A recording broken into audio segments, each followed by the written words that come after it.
मेरा नाम आकाश है। मैं एक मैकेनिकल इंजीनियर हूँ। मैं स्वभाव से बहुत ही रिजर्व हूँ। इस कारण कभी मेरी लड़कियों से ना ज़्यादा दोस्ती रही, ना ही कोई मेरी गर्लफ्रेंड बनी। अब मेरी जॉब लग गई थी और घर वाले शादी की बातें करने लगे। घर पर कई तस्वीर और बायोडाटा आने लगे। उसमें से मुझे सुनीता देखते ही पसंद आ गई। बायोडाटा से पता चला कि वो अच्छी पढ़ी लिखी थी। मैं अपने घर वालों से कहा कि मुझे लड़की पसंद है। हम लोग सुनीता के घर उसे और उसके परिवार को देखने गए। फिर जब सुनीता चाय लेकर आई तो मुझे उसकी तस्वीर से भी ज्यादा सुंदर लगी। खुले बाल और हल्के नीले रंग की साड़ी में वो बहुत ही सुंदर लग रही थी। फिर घर वालों ने हमें एक कमरे में बातें करने भेजा। कमरे में वो चुप थी। उसके चेहरे पर इतनी खुशी नहीं थी।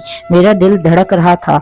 मुझे लगा कि उसे मैं पसंद नहीं हूँ। फिर मैंने ही बात करना शुरू करते हुए कहा कि आप क्या करती हैं। उसने मेरी तरफ घूर कर देखा और कहा कि आपने बायोडाटा नहीं देखा तो मंगाया क्यों था। उसकी बात सुनकर मुझे लगा कि वो मुझ में कोई इंटरेस्ट नहीं दिखा रही थी। फिर मैंने उसे डायरेक्टली पूछ लिया कि आपको मैं पसंद नहीं हूँ।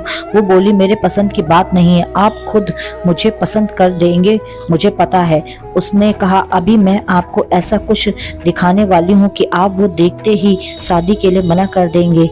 आपसे पहले दो को दिखाया, उन्होंने देखते ही मना कर दिया। यह कहकर उसने खुले बालों को पीछे करके उसने आगे किया। इतने में कमरे के बाहर से आवाज आई और उसकी माँ कमरे में आ गई। शायद उन्हें भी पता था कि वो लड़के साथ ऐसी बात करती है और कुछ बताती है। उसकी मम्मी ने कहा चलिए बाहर, सब आपका इंतजार कर रहे हैं। सुनीता ने अपनी माँ की तरफ देखा। मैं बाहर आ गया और बाहर मेरी माँ और पिताजी, जिन्होंने मेरी शादी की जल्दी थी, वो भी मेरे मुंह से बस हाँ सुनना चाहते थे।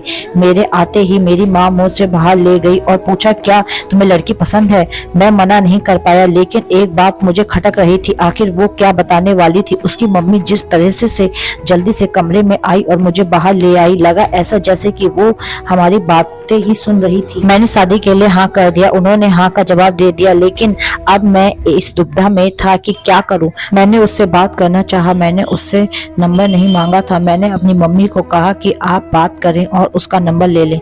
मम्मी ने अंजलि की मम्मी से फोन पर बात की और सुनीता का नंबर मांगा, लेकिन उन्होंने यह कहकर मना कर दिया कि सुनीता का फोन अभी खराब है। मम्मी यह भी कह रही थी कि वो लोग शादी के लिए जल्दी कर रहे हैं। इन सब बातों से मेरे मन में कुछ अजीब सवाल आने लगे। एक शाम जब मैं ऑफिस में था तब मुझे एक अननोन नंबर से कॉल आया। फोन रिसीव किया तो सुनीता थी। वो बोली कि मम्मी ने मेरा फोन ले लिया है। मैं कुछ बहाना करके अपनी फ्रेंड के रूम पर आई हूँ, उसी के नंबर से बात कर रही हूँ। क्या तुम मुझे अभी मिल सकते हो? मुझे वैसे भी उससे मिलना था। सुनीता के बताए एड्रेस में जल्दी से पहुंचा। वो उसकी फ्रेंड का रूम था। मैंने जाते ही पूछा, उस दिन की बात अधूरी रह गई थी और तुम्हारी मम्मी तुम पर नजर क्यों रख रही थी? सुनीता बोली, मैं तुम्हें कुछ दिखाना चाहती हूँ, उसके बाद तुम्हारे सारे सवालों के जवाब मिल जाएंगे। सुनीता आज भी बाल खोलकर आई थी। वो पीछे मुड़ी और अपने बालों को पीठ से आगे की ओर किया।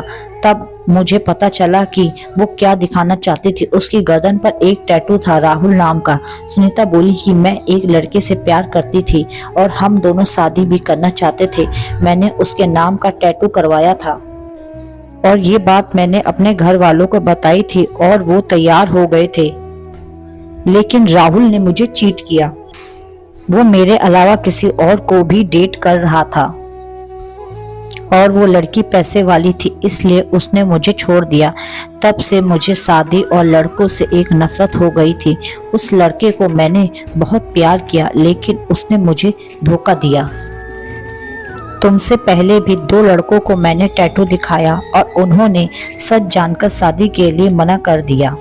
मम्मी इसलिए मुझ पर नजर रख रही है कि मैं तुम्हें भी कहीं सच ना बता दूं। लेकिन मैं लड़कों की तरह नहीं हूँ कि नई जिंदगी की शुरुआत सच के साथ करना चाहती हूँ। मैं सुनकर सोच में पड़ गया कि जिसको प्यार मिला है उसे प्यार की कदर नहीं है।